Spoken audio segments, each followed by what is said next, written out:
So it turns out if you read books, you can learn some interesting things. So any of the big things that float around in your lakes are referred to as the macrophytes, and they make very little contribution to the food chain. There's our duckweed, and if we go down here, we see it's the algae that are actually the basis of the food chain. It's a tiny, free-swimming, drifting, or sedimentary algae that are the basis of the freshwater ecosystem, and it's that which the tadpoles eat. So these can provide useful habitat, but they're not really feeding our tadpoles and making our frogs. It also says somewhere in here that you can get algal blooms in spring, and they're not something to worry about too much. It's just that nutrition is built up in the pond over winter when life is stopped, and the algae blooms and uses up the nutrition and then will die back.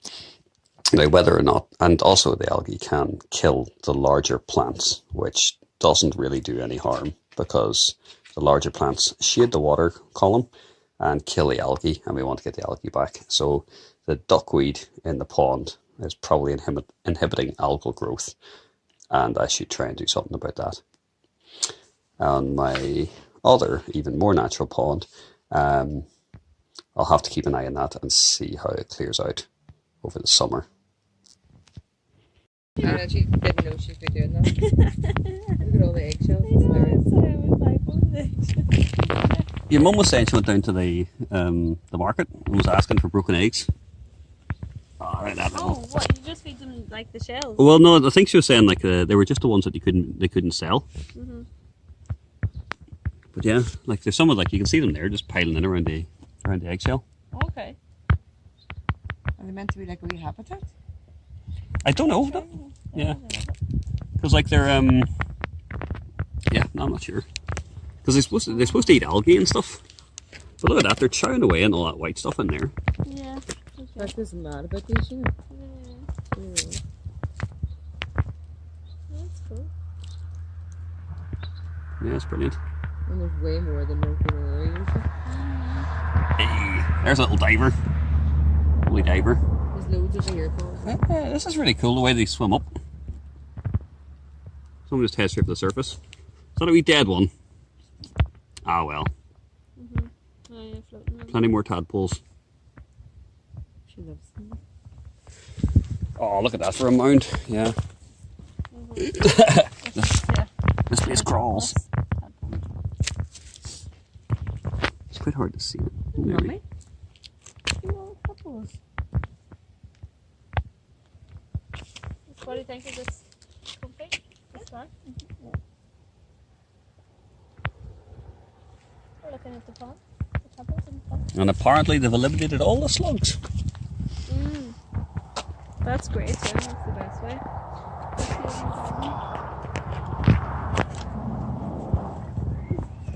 Oh, feeding frenzy.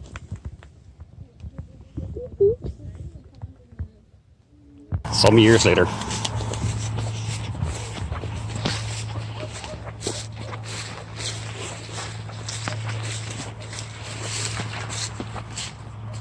Oh, nice one. There's a Darwin lily.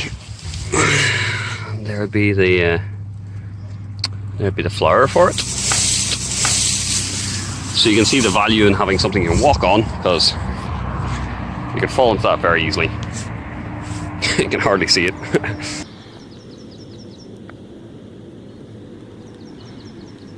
Fantastic. Hallelujah.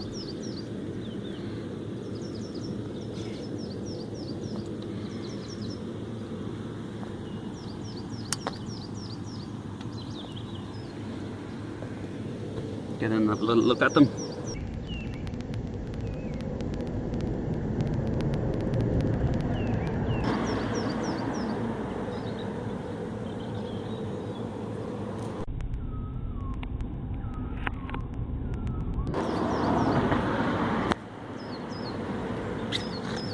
Alright, Mummy, you want to head back?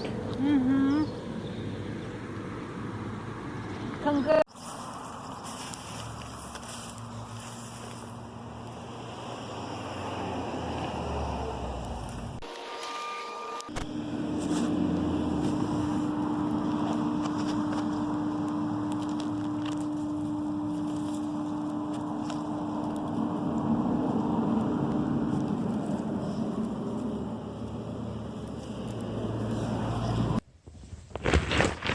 Seems too big though.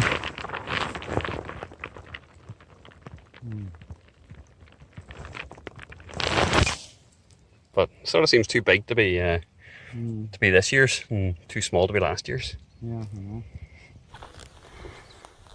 Going in for a dip.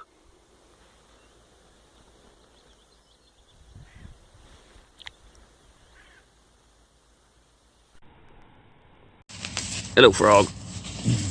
Supposed to be bedding for rabbits. It's a poison a million. 1,000 million wee frogs. Yeah. And there's a mummy, do you reckon? Where? Mummy frog. Right in the middle. I see it. Yeah.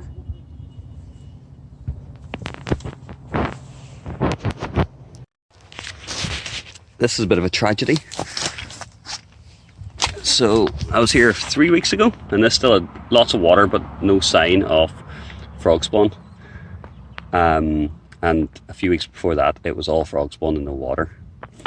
So I'm not sure what's going on underneath here, but I bet it fucking stinks.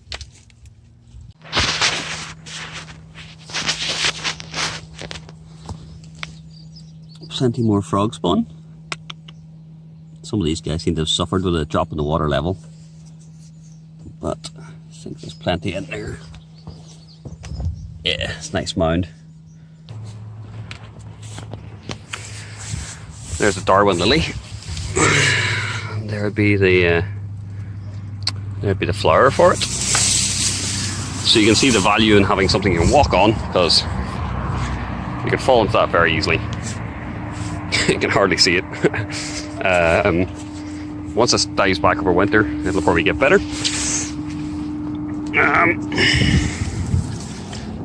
So one of the oxygenating plants I put in did become a little bit, that's it there, invasive. Seemingly it is a bit of an invasive plant. I did not know, but it's very good at oxygenating. But then we have all this duckweed which has come to inhabit it. And I reckon it is also very oxygenating, so I could have not put that stuff in. This is about the right time of year to clear out debris out of your pond, so I'm not going to do it today. What are you going into? This has to be growing out of some sort of soil, I assume. Okay. Hydroponic grass. Looks like there's as much beneath the surface as above the surface. Kind of explains why grass is actually not too bad for soil, because all that stuff, when you cut the grass, rots back into the soil, adding carbon and generally conditioning it. What is this? I think it might just be another bulrush. These are the bulrushes I planted. Hey, I love these. I just find these so cool. I always found it fascinating as a kid. Never really saw them. So, but apparently bulrushes can be a little bit invasive as well.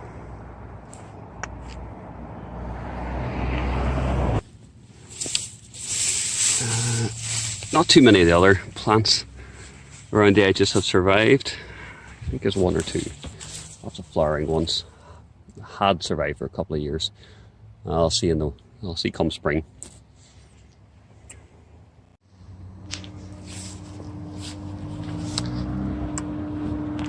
There's a bit more in the way of border. So now we can see the size. But humans are usually quite good for noticing boundaries. Gives us a sense of things, and nature likes to exploit boundaries, so you'll often find the greatest degree of biodiversity right on the edge, like at the edge of a woodland or on the edge of a river or something. And that is one of the reasons why swamps are so fantastically biodiverse, more so than like rainforests and stuff. This is quite cool. One of the lilies had come off, or lotus rather, and you can tell it's lotus because if you like Chinese food, you'll sometimes have lotus root, which has this effect. And that is a type of fractal. Circular fractal. Circles nested within circles. Well, really cylinders. And it could be an idea for use on a 3D printer. The Darwin lily is putting up quite a few leaves. There was a frost last night, quite a late frost, and it might have nipped a few of these. The bulrushes are doing quite well. I actually give away a few of the seed heads to some kids. They were quite fond of them. I was always fascinated by the seed heads when I was a kid. Did plant a pretty cool flower in here, but it may have just been eaten by the rushes. There were corkscrew rushes and so on over that way, but they're gone. Whether or not they've just been outbred or they've been like hybridized.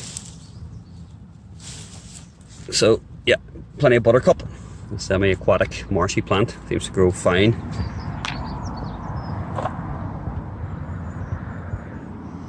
But yeah, it's supposed to be a wildlife pond, hence it's just been taken over by all the natives.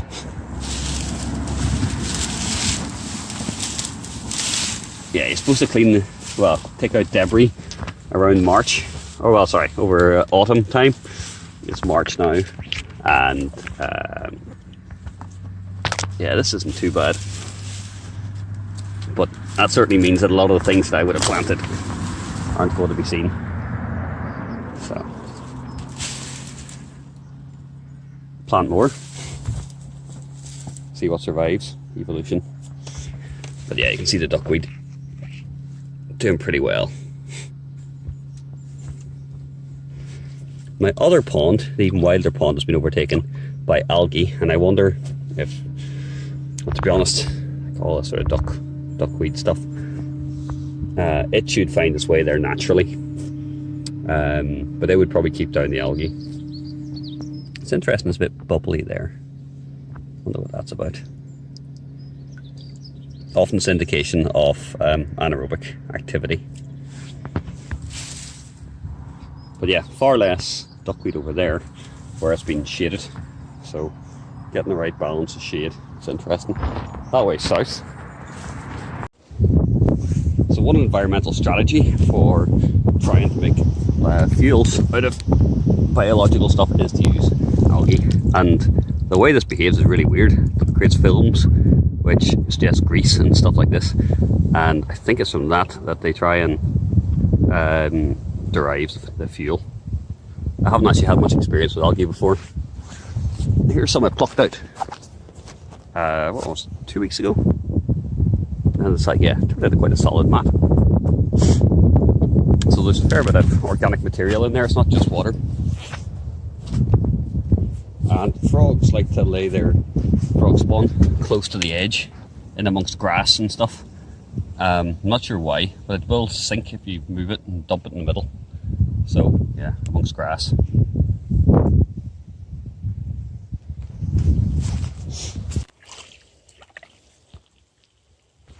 There's bubbling as well. I mean, I keep going about eutrophication. Well, no, about anaerobic. There's anaerobic, yes, decomposition. And how it's potentially really quite bad. So, not an insignificant amount of plant material. Slightly worried about pulling out bugs and stuff. Although this guy does not look very happy. It did quite well for water skates and stuff last year. So I wonder if this algae will interfere with that. And there is a peculiar smell to it as well. By peculiar, I mostly mean specific as opposed to bad or anything. And that is floating in the water. So this isn't actually lighter than water. I did I put them whenever I first made the pond. Supposedly it's quite good for getting some algae and stuff going. Good algae. But I worry I contaminated it or something.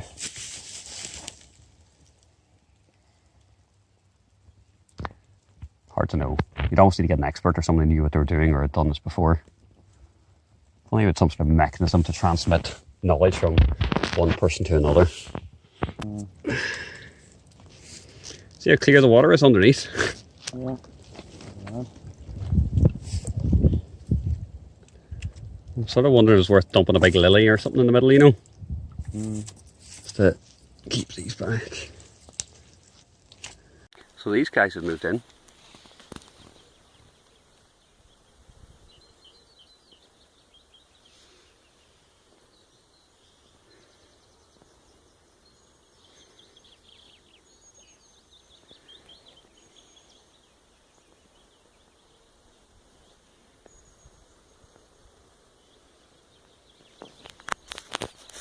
Not too bad.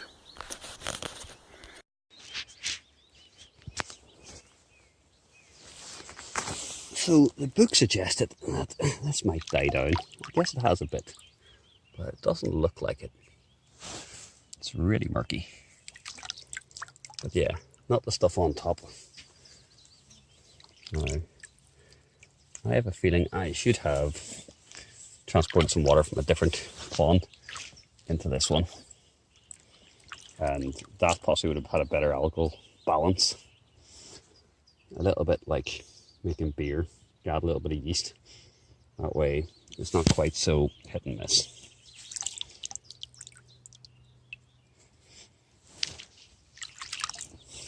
But lots of food for frogs in theory.